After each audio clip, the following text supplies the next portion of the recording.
Welcome, everyone, to the 5th episode of Antifragile Intelligence. I'm your host, Abiodun. If you've been with us from the start, you know that in our very first episode, we explored the nature of truth function. Next, we got into Cohabiton, a quantum habit tracker that challenged us to think about daily routines in a whole new way. From there, we took a deep dive into nutrosophic goal programming, what it is, why it's useful, and how it might shape future decision-making. And most recently, we rounded out that mini-series with the pattern cycle, which is a thought-provoking exploration of intelligence, ethics, and humanity's place in an interconnected universe. Now, in this 5th episode, the conversation shifts to a brand new theme: mental models. The following is a discussion between Zach and Holly, who will unpack the concept of mental models, those powerful frameworks that underpin our thinking and help us make sense of the world. Together, they'll explore how these cognitive tools can lead to better decisions, deeper insights, and more anti-fragile minds. So without further ado, let's get right into it. Thanks for tuning in and enjoy the show. This is Anti-Fragile Intelligence. Hey everyone, and welcome back for another deep dive. Today we are exploring mental models, those frameworks that can help us understand the world better, make smarter decisions, and just be all around better problem solvers. Yeah, it's ambitious. Yeah, and fun. We've got some great excerpts for you today. Oh, yeah. From books about using mental models to just improve your life, guides to better decision making, and even some takeaways on how mental models can help us be more effective problem solvers. So it's kind of like building each mental model is like a specialized tool, designed for a specific task. Right. The more tools you have in your belt, the better equipped you are to tackle all those different challenges life throws at you. Okay, so before we get to the tools themselves, let's just define what we're even talking about here. Right. What exactly are mental models? In essence, a mental model is just a simplified representation of how something works. Think of it as a mental shortcut. It helps you make sense of complex situations. It highlights the most important information while filtering out all that noise. Okay, so it's like having a map, right? That shows you the major landmarks, but leaves out all the little tiny details that might distract you from actually getting to your destination. That's a great way to put it, yeah. And the beauty of mental models is that they don't just help us understand the world, right? They actually help us make better decisions, avoid potential problems, and even spot opportunities that we might otherwise miss completely. That sounds pretty amazing. Who wouldn't want that kind of mental advantage, right? Right. Our sources actually kick off with this whole section on general thinking tools. It's almost like we're upgrading our mental operating systems, right? Yeah. Where do we even begin with this? Well, one of the most fundamental mental models is the idea that the map is not the territory. Okay, that sounds intriguing. Right. Tell me more. So this model reminds us that our mental representations of reality, like our maps, right? Yeah. They are not the same as reality itself, which is the territory. Yeah.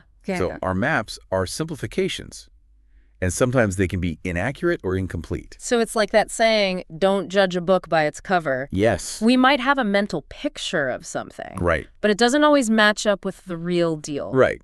Think of it like a resume, right? Oh, okay. It might look perfect on paper. Right. But it doesn't necessarily reflect the full complexity of a person's, skills and experience. Okay.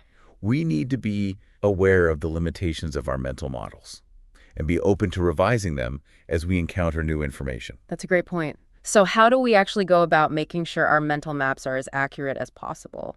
That's where the circle of confidence comes in. This mental model encourages us to operate within our areas of expertise, to stick to the territories we know well. Okay, yeah. I can see how that would be helpful, especially in a world, like ours today, that's just overflowing with information and opinions. Right. It's easy to feel pressured to have an opinion on everything. Yeah. So is this basically about recognizing when you're in your element, so to speak? Yeah. And when you might be venturing outside your comfort zone? Exactly. The circle of competence encourages us to not only acknowledge what we know, but also, importantly, what we don't know. Right. It's about Having the humility to say, this is outside my area of expertise. Right. And seeking out additional perspectives or information when needed. I think that's a really powerful concept. Yeah. It reminds me of that quote, the only true wisdom is in knowing you know nothing. Right. It takes confidence to admit what you don't know. Yeah. All right, moving on, we have first principles thinking. This one seems to be all about getting to the core of things. That's a good way to describe it, yeah. Okay. So first principles thinking is about breaking down those complex problems into their most fundamental truths. It's like stripping away all the assumptions and preconceived notions, Yeah. and getting down to the bare bones of an issue. So almost like hitting the reset button on your thinking. Yeah, I like that. Wouldn't it be amazing to be able to consistently identify the root cause of problems instead of just, like, treating the symptoms all the time? Absolutely, yeah. A fantastic example of first principles thinking in action is Elon Musk and SpaceX. Oh, yeah. So he challenged the incredibly high cost of building rockets, right? Right. By breaking down the problem into its most basic components, like asking, what is a rocket made of? And how much do those materials actually cost? And this line of questioning helped him identify areas where costs could be dramatically reduced, paving the way for more affordable space travel. It's like he completely deconstructed the traditional approach to rocket science and just rebuilt it from the ground up. Right. That's seriously impressive. Yeah. Okay, next up we have thought experiments. This sounds like it could be a lot of fun, but maybe a little less grounded in reality. Thought experiments are like mental playgrounds, right?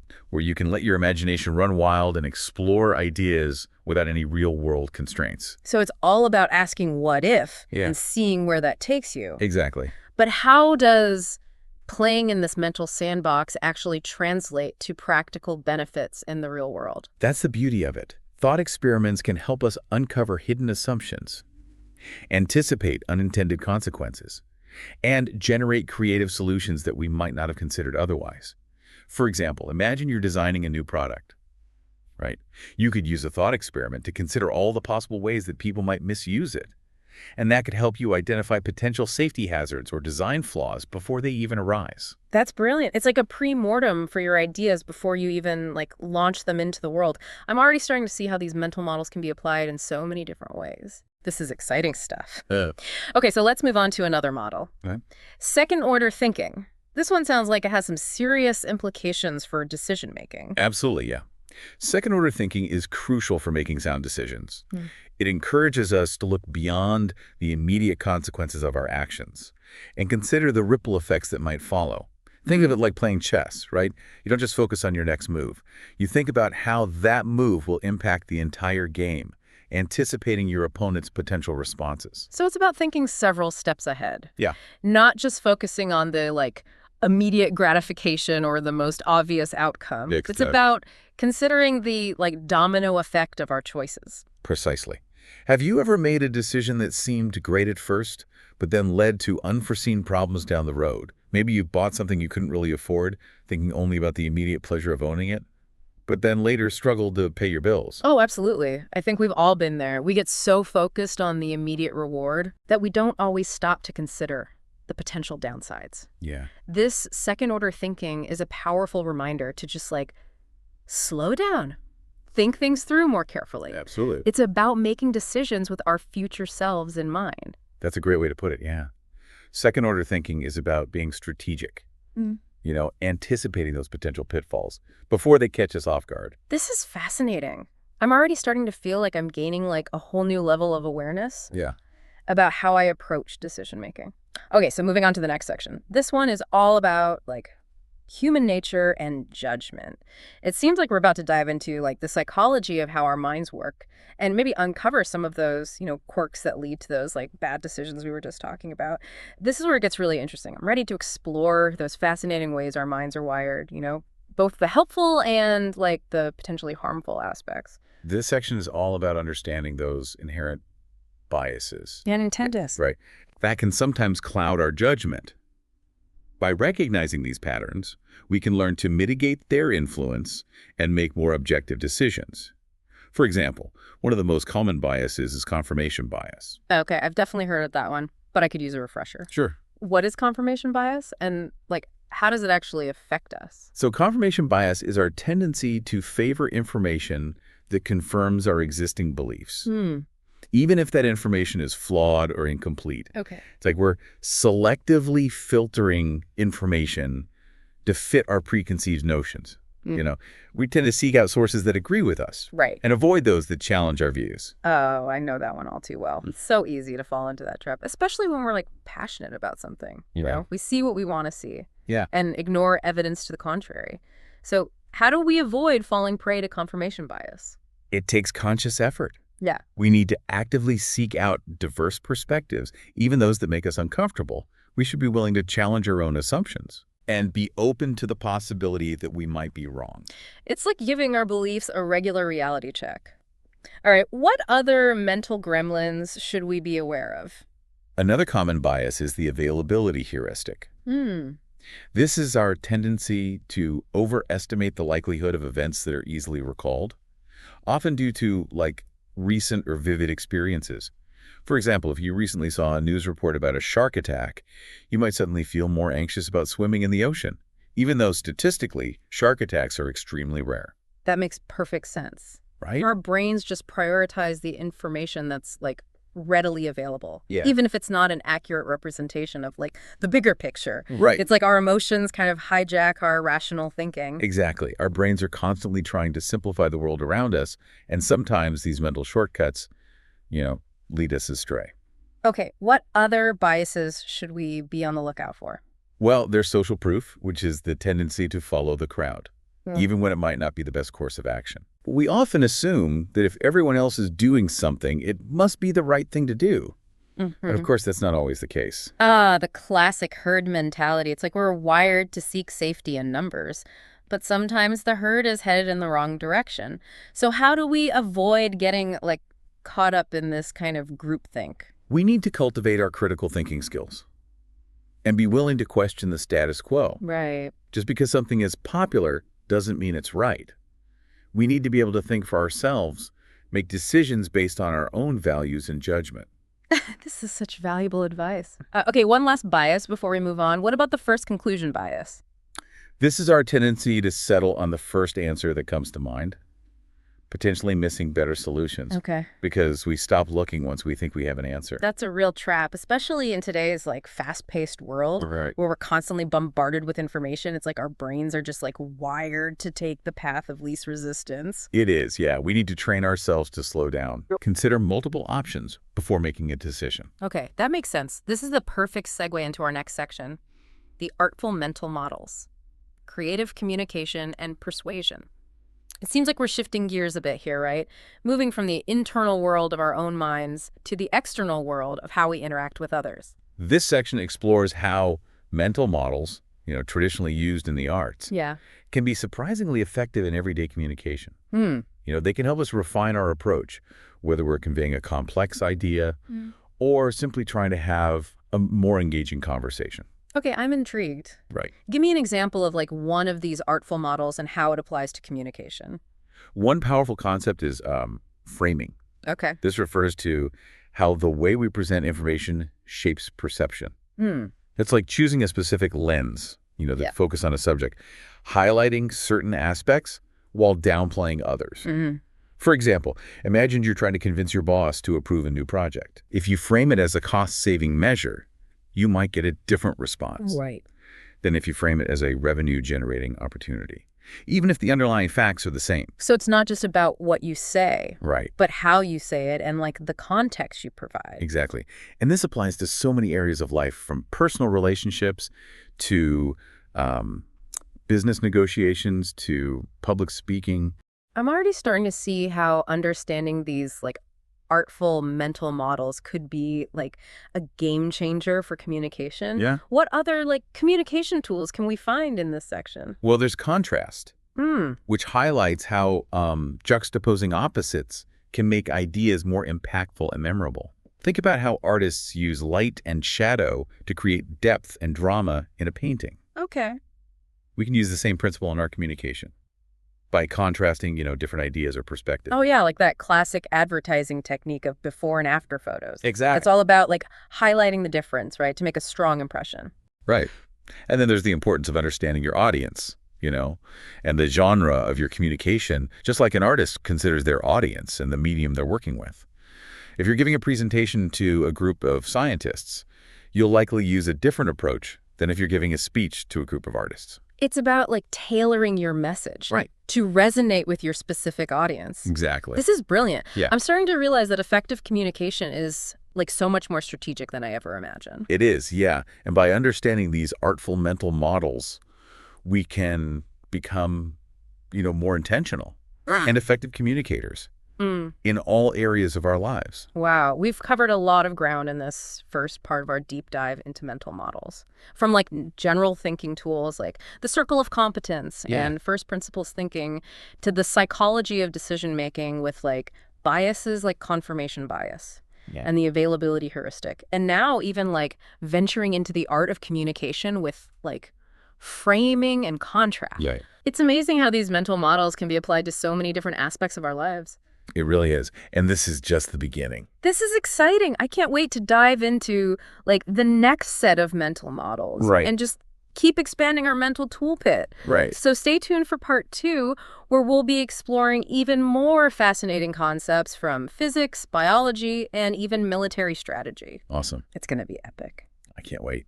It's fascinating how these mental models can be found in so many different fields, right? From psychology and art to the hard sciences and even military strategy. Yeah, it's there are these universal principles, right, underlying all these seemingly disparate fields of study. It makes you wonder what other connections we might be missing. Speaking of different disciplines, let's move on to the mental models of physics, chemistry, and biology. This sounds like it could get pretty complex. Is this where we need our thinking caps? Not to worry, we'll keep things accessible. This section is all about, understanding some of the fundamental laws that govern the physical world. Okay. And how they can be surprisingly relevant to our everyday lives. Okay, I'm all ears. What kind of physics principles are we even talking about here? And how can they be applied to something personal growth or decision making? Well, let's start with inertia. So in physics, inertia is the tendency of an object to resist changes in its state of motion. But we can also think about inertia in a more metaphorical sense, right? Think about how difficult it can be to break bad habits or to start new positive ones. Yeah, it's we're stuck in a rut, right? Right. Almost our brains are resisting the change even if we know it's good for us. Exactly. We often stay in our comfort zones even when we're unhappy because it takes effort and energy to overcome that inertia and make a change. So if we're feeling stuck, how do we actually overcome that inertia? Get ourselves moving in a new direction. Do we need some kind of mental rocket booster? One way to overcome inertia is to start small. So instead of trying to make, a huge sweeping change all at once, just break down your goal into smaller, more manageable steps. That's a great tip. I can see how that would make it feel less overwhelming. It's tricking your brain into taking action by making it seem less daunting. All right, what about thermodynamics? That one sounds a little intimidating. Thermodynamics can seem complex, but at its core, it's really about understanding energy and how it flows within systems. Okay. It's a framework for understanding order and disorder. One of the key concepts is entropy, which is essentially a measure of disorder or randomness. Okay. The second law of thermodynamics states that in any closed system, entropy always increases over time. Okay, I think I'm starting to get it. So is it that feeling of your room getting messier and messier if you don't put in the effort to tidy up? Exactly. Yeah. And we can apply this principle to other areas of life too. For example, in relationships, it takes conscious effort and energy to, maintain order and harmony. Without that effort, things tend to drift towards chaos. It's so true. Relationships require constant nurturing and attention, just like a garden. If you neglect it, things start to fall apart. So are you saying that we need to be mindful of this tendency towards entropy in all aspects of our lives? Absolutely, yeah. It's a constant process of inputting energy and effort, to counteract that natural drift toward disorder, whether it's our physical space, our relationships, our work, or even our own minds. We need to be actively tending to those systems, Yeah. To keep them functioning optimally. That's a really powerful insight. Okay, moving on to a concept I vaguely remember from high school biology class. Oh, yeah? Natural selection. Isn't this all about survival of the fittest? You got it. Natural selection is the process by which organisms that are better adapted to their environment tend to survive and reproduce more successfully. And this leads to the gradual evolution of species over time. So the strongest and most adaptable individuals thrive. Yeah. While the weaker ones, well, they don't. Right. And this principle isn't limited to the natural world. We can apply it to other areas of life as well. So in the business world, companies that are adaptable and innovative are more likely to survive and thrive, in a rapidly changing market. And on a personal level, we also need to be constantly, adapting and evolving to meet the challenges we face and achieve our goals. It's like the Red Queen in Alice in Wonderland who said, it takes all the running you can do to keep in the same place. If you want to get somewhere else, you must run at least twice as fast as that. Exactly. We can't afford to become complacent. We need to embrace change and continuously challenge ourselves to, improve. It's a whole new perspective on, personal growth and even on success in general. It's not a destination, but a process of continuous adaptation. I love it. Okay, let's move on to our next set of models. Systems thinking. Systems thinking is about, understanding how different parts of a system interact with each other. Okay. And how even small changes in one part of the system can have a ripple effect on the whole. So instead of focusing on individual components in isolation, right, we need to look at the bigger picture and those interconnections. Exactly. For example, think about a company, right? It's a system made up of different departments, individuals, and processes. To understand how the company works, you can't just look at each department in isolation. You have to see how they all work together, how they influence each other, and how they contribute to the overall functioning of the company as a whole. It's like taking a holistic approach. Yeah. And understanding the whole ecosystem, right? Yeah. Instead of just getting lost in the details of one specific area. That's a great way to put it. And one of the key benefits of systems thinking is that it can help us identify leverage points. These are areas within a system where a small change can have a disproportionately large impact. For example, if a company is struggling with low employee morale, addressing the root cause of the problem, such as a lack of recognition or opportunities for growth, could have a much greater impact than simply offering superficial perks. Okay. Yeah. I can see how this could be incredibly valuable for problem solving and decision making. It's about finding those high impact areas, where you can make a real difference. Are there any other key concepts within systems thinking that we should be aware of? Another important concept is feedback loops. These are cycles of cause and effect, where the output of a system becomes the input, influencing future outputs. These feedback loops can either amplify or dampen certain behaviors or outcomes. So it's like a domino effect. Exactly. One action triggers another, right, which triggers another, and so on. For example, imagine a company that releases a new product. Okay. That's a huge hit, right? This success leads to, increased sales, which in turn allows the company to invest more in research and development, leading to even better products in the future. That's a positive feedback loop.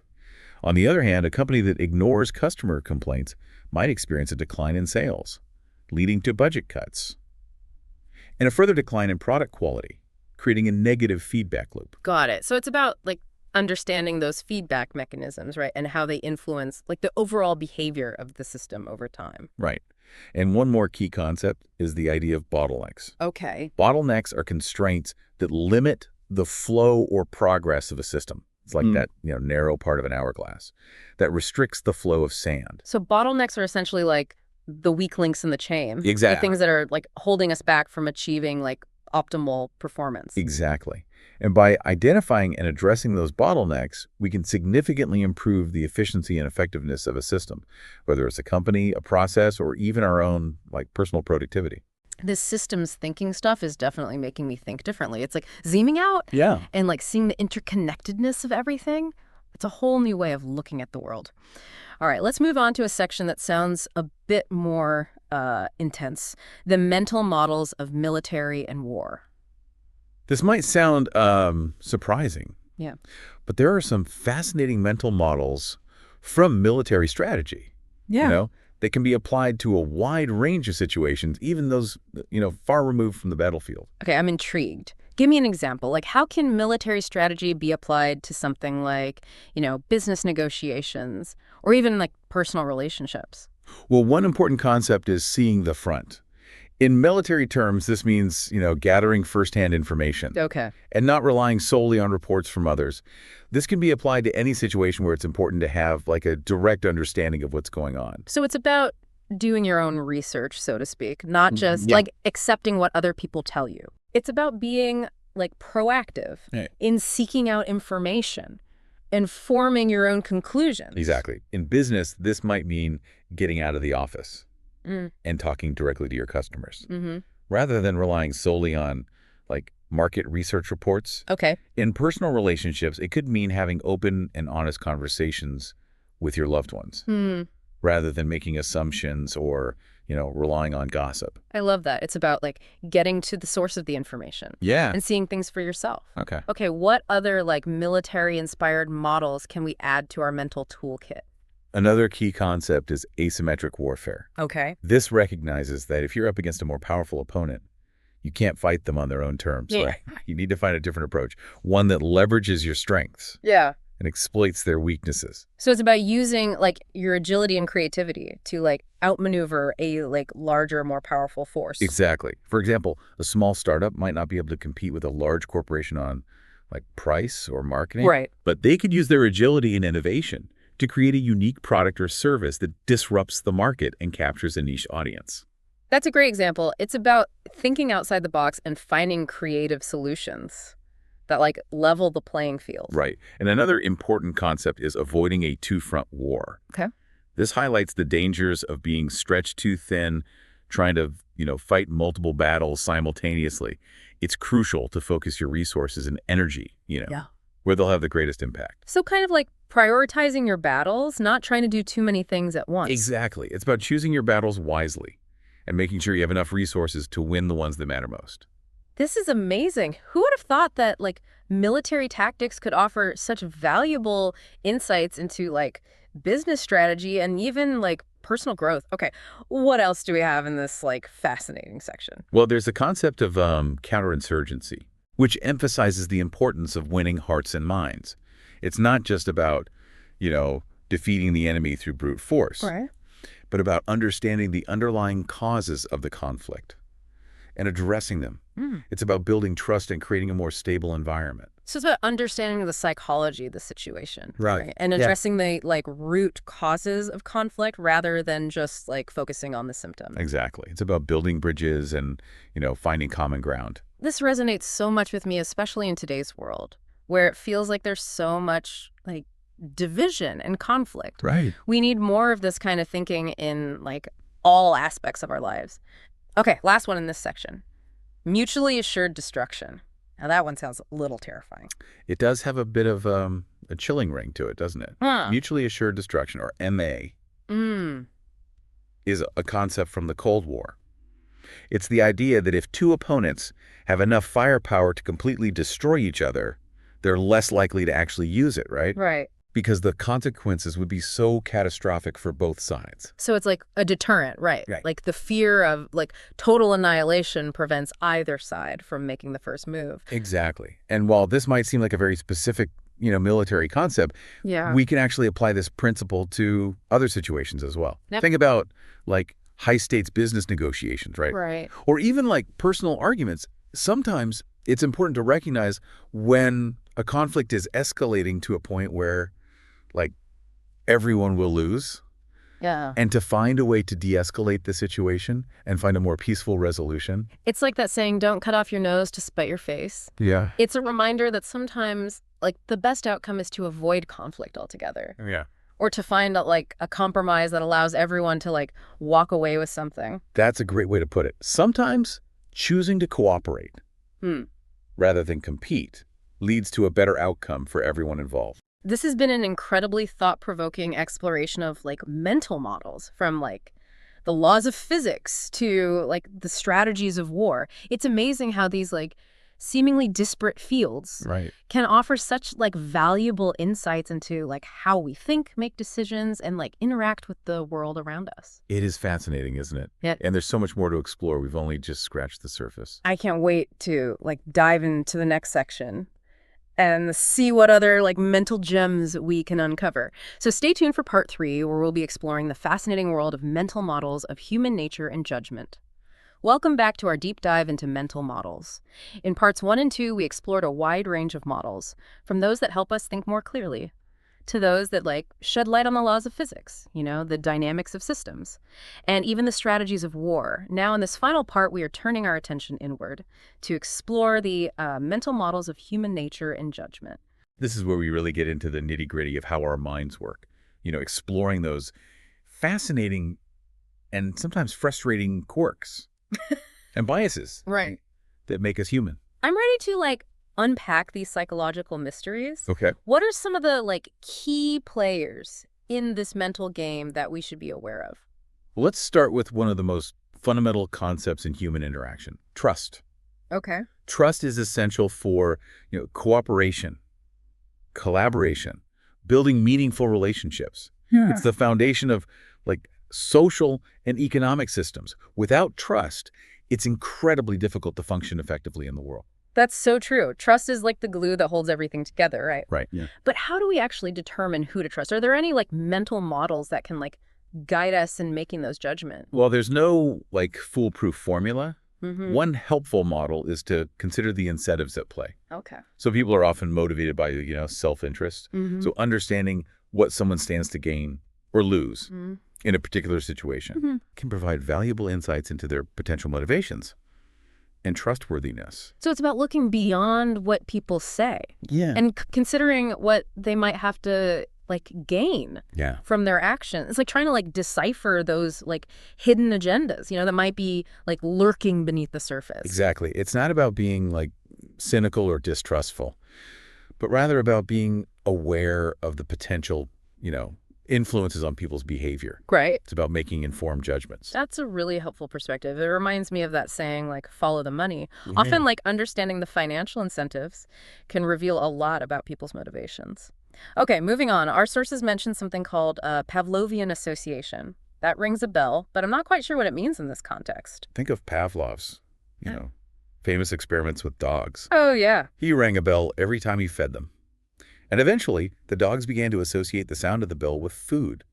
Even when no food was present, they would start salivating. Yeah. Just at the sound of the bell. Oh, right. I remember learning about that, in psychology class. So is it basically about how we can learn to, associate certain stimuli with specific responses? Exactly. It's called classical conditioning. Mm. And it's a powerful force that shapes our behaviors, often without us even realizing it. Think about how certain smells or songs can evoke, Yeah. vivid memories or emotions. Those are Pavlovian associations at work. Yeah, it's like that catchy jingle that gets stuck in your head Right. and makes you crave a certain brand of soda, even if you don't even particularly that soda, or that song that reminds you of a past relationship Right. and brings back all those associated feelings, both good and bad. Precisely.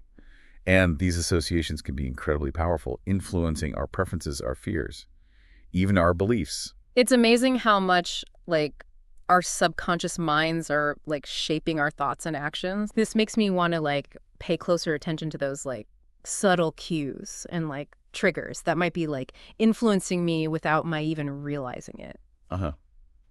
Okay, what else do we have in this grab bag of human nature insights? Our sources delve into some of the less flattering aspects of human nature, like our tendency to feel envy and jealousy. Yeah. These emotions are often rooted in, social comparison and can lead to all sorts of negative behaviors. Oh, those green-eyed monsters are familiar to all of us, I'm sure. Right. It's so easy to get caught up in comparing ourselves to others, especially in today's world of social media, where everyone seems to be showcasing their perfect lives. It can make you feel inadequate and envious, even when you know it's not a realistic representation of reality. That's a great point. Social media can definitely exacerbate these tendencies, Right. creating a breeding ground for envy and comparison. It's important to be mindful of the impact it have on our mental well-being and to make conscious choices about how we engage with it. Yeah, it's a good reminder to just focus on our own journey Right. and to appreciate what we have rather than constantly measuring ourselves against others. Comparison really is the thief of joy. Okay.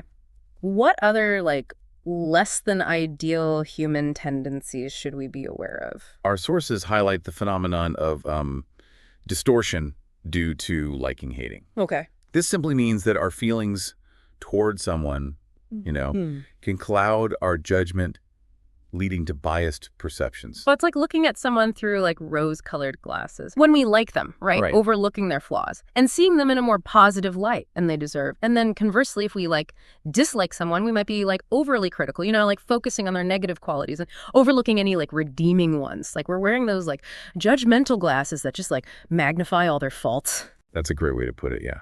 And these distorted perceptions can lead to all sorts of problems, especially when it comes to, decision-making. Mm-hmm. We might make like bad choices based on our emotional attachments, whether positive or negative. So it's about like striving for objectivity, even when it's difficult, trying to like separate our feelings from the facts. Exactly. It's about recognizing that our emotions can sometimes lead us astray and that we need to make a conscious effort, to be as impartial as possible, especially when making important decisions. Okay, moving on to another like familiar human foible, denial. Yes. It's like one of those classic defense mechanisms, isn't it? Denial is our way of, Yeah. avoiding unpleasant realities. It's like burying our heads in the sand Yeah. and pretending a problem doesn't exist, even when the evidence is like staring us right in the face. Oh, I think we've all been there at some point. It's so much easier to like ignore a problem than to actually confront it, right? Right. But of course, that rarely makes the problem go away, does it? It doesn't. In fact, denial can often make things worse by allowing problems to, fester and grow. Yeah. It's important to recognize when we're in denial and to be willing to like face the truth, even if it's uncomfortable. Yeah, it's about like being honest with ourselves. Right. And taking responsibility for our actions, even when it's like difficult. It's about like choosing courage over comfort. Okay, I'm sensing a theme here. A lot of these mental models are about like challenging our assumptions, being aware of our biases, and making more like conscious choices rather than just like reacting on autopilot. You're picking up on the essence of it. It's about taking control of our thinking rather than letting our brains, run on those default settings. That can sometimes lead us astray. It's about becoming more intentional in our thoughts and actions. I like that. It's empowering to know that we actually have like more control over your minds than we sometimes realize. Okay, what other mental gremlins do we need to watch out for? We've already touched on the availability heuristic, which is our tendency to, overestimate the likelihood of events that are easily recalled, but it's worth revisiting. Yeah. Because it's so pervasive. Right, like that fear of flying after seeing a news report about a plane crash, even though statistically flying is much safer than driving. Exactly. And this heuristic can influence so many aspects of our lives. For example, it can shape our perceptions of risk, making us overly cautious in some areas while neglecting, real dangers in others. It's a good reminder to like look at the data. Right. And to like make decisions based on like facts and statistics rather than just our like gut feelings. Right. Or like emotional reactions. Okay, what other like heuristics should we be aware of? There's the representativeness heuristic. Okay. Which can lead us to, stereotype and neglect base rates. For example, if you meet someone who is quiet and introspective, you might assume they're more likely to be, a librarian than a salesperson, even though statistically there are far more salespeople in the world than librarians. Right. So it's about not jumping to conclusions based on like superficial characteristics. Right. Or our preconceived notions about like certain professions or like personality types, right? Right. It's about looking at like the bigger picture and remembering that like our assumptions are often wrong. Exactly. Yeah. We need to be careful about making generalizations. Yeah. Based on limited information. Okay. What about social proof? We talked about that one earlier in the context of persuasion. Yeah. But it seems like it also plays a role in like judgment and decision making, right? Absolutely.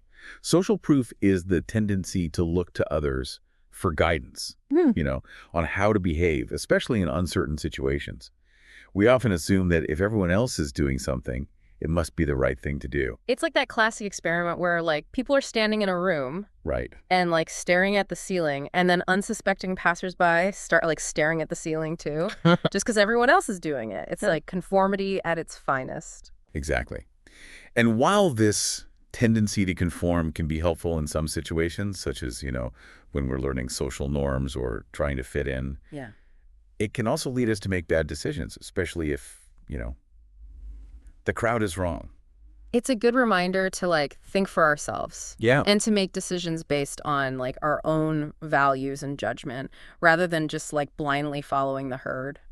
All right, what other human nature insights do we have to explore? Our sources highlight the narrative instinct, Okay. which is our deeply ingrained tendency, to seek meaning and understanding through stories. Fair. We're hardwired to create narratives that help us, make sense of the world, connect with others, and understand our own place in the larger scheme of things. We do love a good story. It's how we make sense of the world.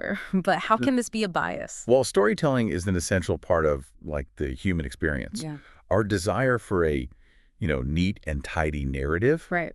can sometimes lead us to ignore evidence that doesn't fit our preferred storyline. We might, cherry pick information that supports our existing beliefs Right. while dismissing evidence that contradicts them. So it's about like being aware of our own biases and being open to different perspectives, even when they like challenge our own narrative. Exactly. We need to be willing to revise our stories as we encounter new information. Yeah. And to embrace the complexity of reality, even when it doesn't fit into a, simple, easy to understand narrative. That's a powerful insight. Okay, moving on to like a more positive human tendency, the curiosity instinct. I love the idea of curiosity as a driving force in our lives. Curiosity is a powerful engine for, learning and growth. It's what motivates us to explore the world, ask questions, and seek out new knowledge and experiences. It's essential for innovation, creativity, and personal development. I completely agree. Curiosity is like the spark that ignites our imaginations, right? And just like keeps us engaged with life. Right. But can curiosity ever be a bias? Well, curiosity is generally a positive force. It can sometimes lead us down, rabbit holes, distracting us from more important tasks, or overwhelming us with information that we don't really need. Yeah. It's important to be, like, selective with our curiosity. Right. And to channel it in, productive directions. So it's about being intentional with our curiosity. Yeah. Using it as a tool for like growth and learning. Right. Rather than just like a means of accumulating like random facts or chasing after every shiny object that like catches our attention.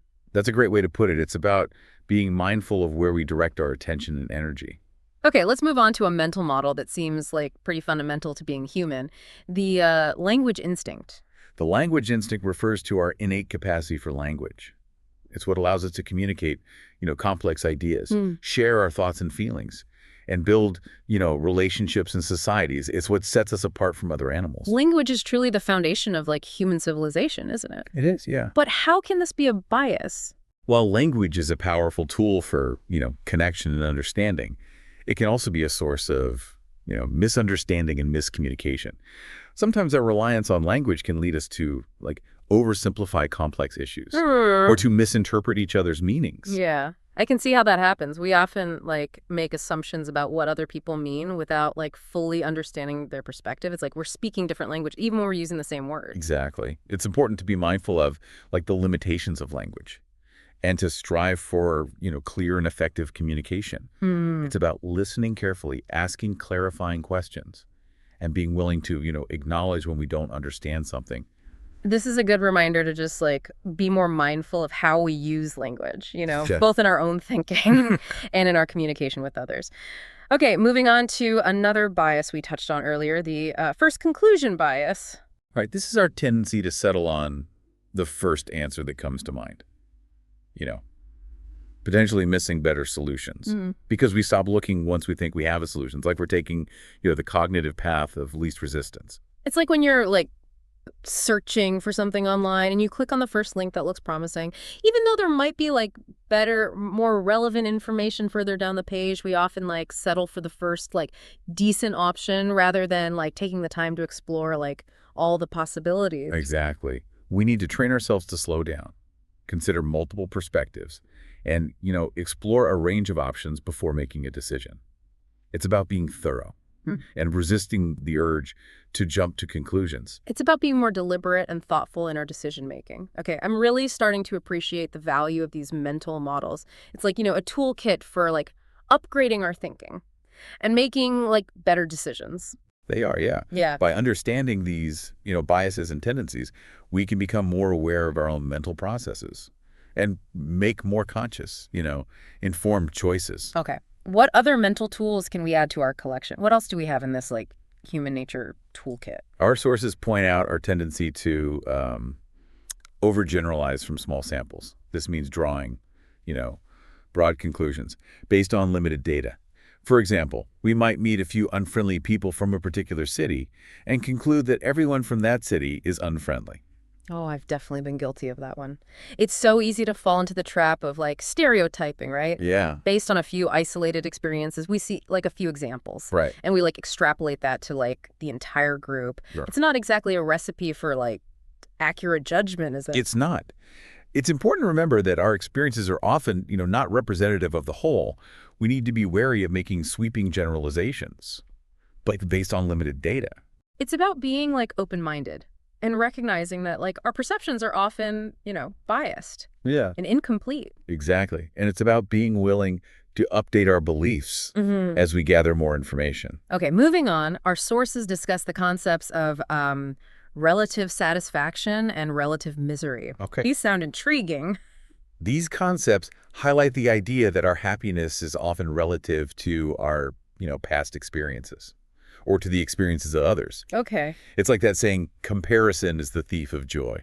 Oh, that's so true. It's so easy to get caught up in, like, comparing ourselves to others Right. and feeling like we're not good enough. Yeah. Or that we're, like, missing out. It is. We constantly measure ourselves against those around us, whether it's our income, our possessions, our achievements, or even, our appearance. It's like we're on this endless treadmill of, like, striving and comparing, never quite feeling content with, like, what we have. Exactly. And this constant comparison can, steal our joy Yeah. and prevent us from appreciating what we do have. So the key is to, like, focus on our own journey and to, like, define success on our own terms rather than letting, like, the standards of others dictate our happiness. That's a great way to put it. It's about finding contentment within ourselves and celebrating our own unique path. I love that. Okay, next up is commitment and consistency bias. This one sounds like it could be both, like a strength and a weakness. It is. Commitment and consistency bias is our tendency to, stick to our prior commitments, even when they're no longer serving us well or when the circumstances have changed. So on the one hand, it, like, helps us, follow through on our goals and stay, like, true to our values, which is a good thing. Yeah. But it can also, like, lead us to cling to, like, beliefs or courses of action that are, like, no longer beneficial. Exactly. It's about finding that balance between staying committed to our goals and, being flexible enough to adapt when the situation calls for it. This is about knowing when to hold on and when to let go, right? Exactly, yeah. I like that. Okay, what other mental models do we have to explore? There's the hindsight bias, which is our tendency to believe after an event has occurred that we knew it all along, even when we didn't. Oh, that one's a classic. It's like when you, like, look back on, like, a past event Right. and you're like, oh, yeah, I totally saw that coming. Right. But, like, if you're really honest with yourself, you had no idea it was going to happen. It's a common human tendency. We often, like, rewrite history in our minds, to make ourselves look like smarter or more perceptive than we actually were. So how do we avoid falling prey to, like, the hindsight bias? We need to be humble and honest with ourselves about what we knew and didn't know at the time. And we should be willing to learn from our mistakes, Yeah. even when it's, embarrassing to admit that we were wrong. It's about embracing our fallibility and recognizing that we're, like, all works in progress. Okay, moving on to a mental model that seems, like, pretty positive. Sensitivity to fairness. This refers to our inherent concern for justice and equity.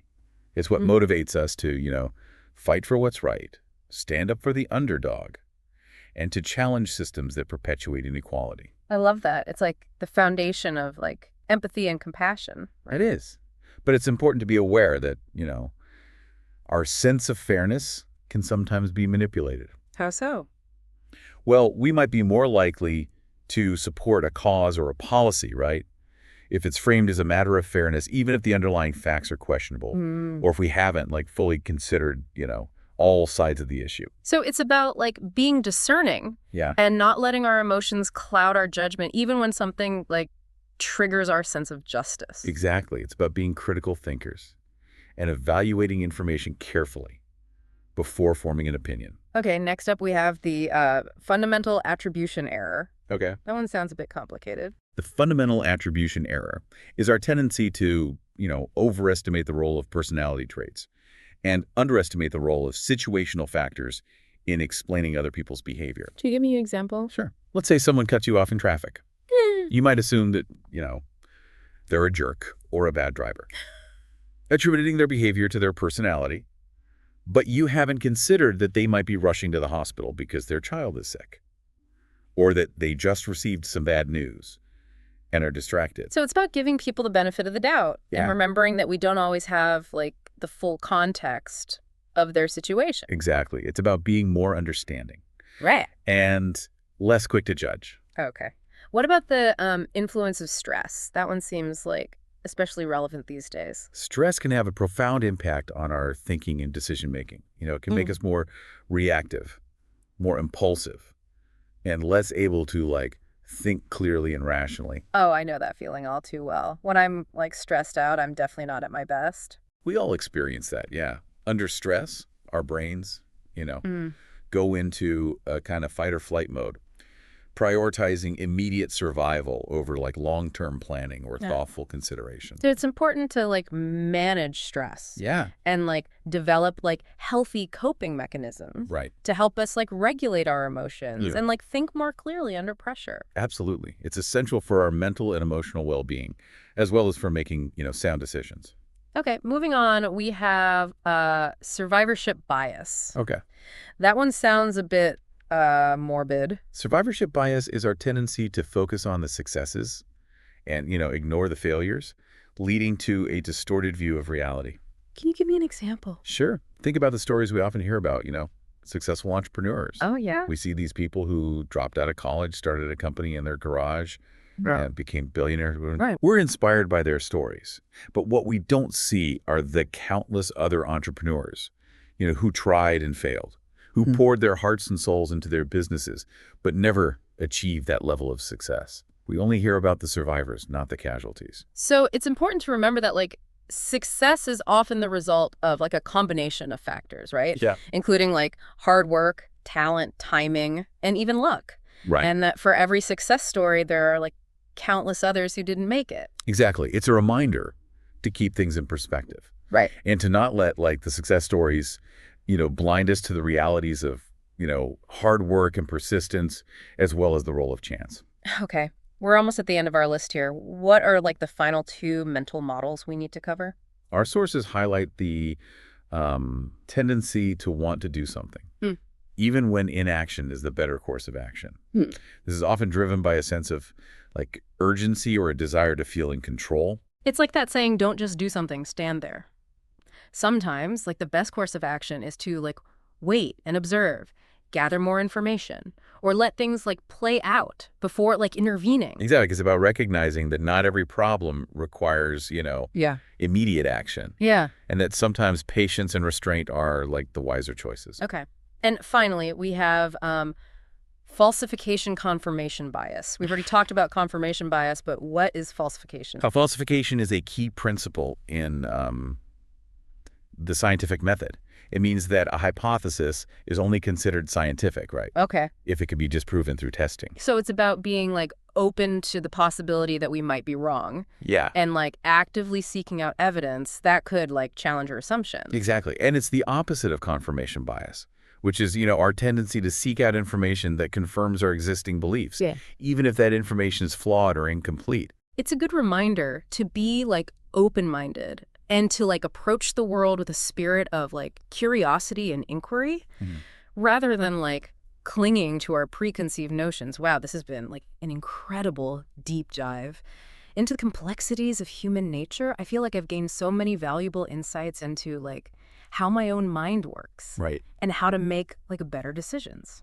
It's been a pleasure exploring these mental models with you. Remember, understanding these, biases and tendencies is the first step in mitigating their influence. So what's the key takeaway for our listeners? Yeah. What's the one thing they should remember from this deep dive? It's not about, becoming perfect decision makers or eliminating all biases. That's impossible. It's about cultivating a mindset of self-awareness, continuous learning, and a willingness to, challenge your assumptions. That's a great message to end on. So go forth, dear listeners, and apply these mental models to your own lives. Challenge your thinking, question your assumptions, and embrace the messy, fascinating complexities of human nature.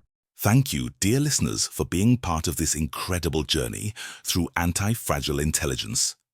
As we bring this series to a close, or perhaps to a new beginning, I'd like to reflect on the journey we've gone together. We began with the truth function, that elusive universal measure of truth. It reminded us that certainty is a mirage.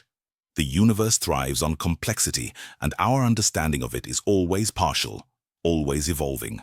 Then came Q-Habiton, our quantum-inspired habit tracker. What a fascinating metaphor it offers for our own behaviors. Habits, like quantum states, are probabilistic. They exist in flux, influenced by context and interconnected with others. By learning to work with this uncertainty, rather than against it, we unlock the ability to build more adaptive, personalized paths to growth. Next, we explored neurosophic goal programming, a method for decision-making that dares to say, "I don't know," and thrives because of it.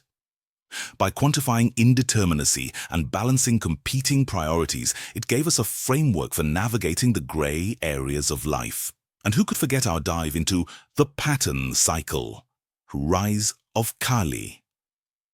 Through the lens of fiction, we saw the dangers of complacency in the face of exponential change. It's a reminder that even amidst chaos, there's potential for rebirth, if we're willing to learn from the patterns. Finally, we turned inward, exploring the intricate world of mental models. These cognitive frameworks, from first principles thinking to feedback loops, are like lenses through which we perceive reality. They enable us to see the unseen, to question our biases, and to adapt in real time. Mental models are the tools of anti-fragility. They sharpen our ability to navigate complexity with grace and intention. Now, as we step back, a unifying message emerges. To build anti-fragile intelligence, we must embrace complexity and uncertainty. Across every episode, this theme has resonated. Life isn't simple. It doesn't hand us perfect information or guarantee smooth paths. But therein lies the beauty of it.